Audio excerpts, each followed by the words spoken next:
एक दफा का जिक्र है, एक प्यारे से गांव में जो हरी भरी पहाड़ियों के दरमियान बसा था। वहां एक छोटा सा लड़का रहता था जिसका नाम अली था।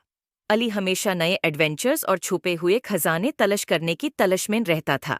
एक दिन दोपहर को वो अपने घर के करीब के घने जंगल में घूम रहा था। उसने एक पुराने दरख्तों से घिरा हुआ रास्ता देखा जो उसे एक भूले हुए कदीम मजार तक ले गया।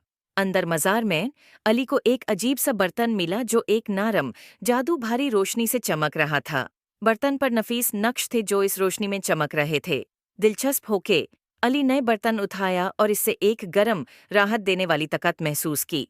जब आली ने बर्तन को पकड़ा, एक सोनेरी पारी हवा में उड़ती हुए बही रही जो ये जाहिर करती थी कि ये बर्तन जादू भारा है और पारी ने ओसी बतिया के उसकी एक ख्वाहिश पूरी कर सकती है। जज्बे से भरपूर अली ने अपनी आंखें बंद की और एक दिल से ख्वाहिश की कि उसको एक शानदार कार मिले। बर्तन और ज्यादा चमक उठा और चमकती हुई रोशनी से मजार भर गया। जब अली ने अपनी आंखें खोली, उसने अपने आप को वापस गांव में पाया। हैरानी के साथ उसने देखा कि एक शानदार कार उसके घर के पास खड़ी है। ये मैजिकल कार थी और बोलने से चलती थी और उड़ती भी थी। अली देख कर बहुत खुश हुआ और सबको देखाने लग गया। गांव वाले कार देखकर बहुत खुश हुए और जश्न मनाना शुरू कर दिया। अली ने अपने दिल में गहरी खुशी महसूस की। और इस तरह छोटा लड़का और जादुई चमकता हुआ बर्तन गाउन में एक प्यारी कहानी बन गए। उम्मीद है आपको स्टोरी पसंद आई होगी। Please like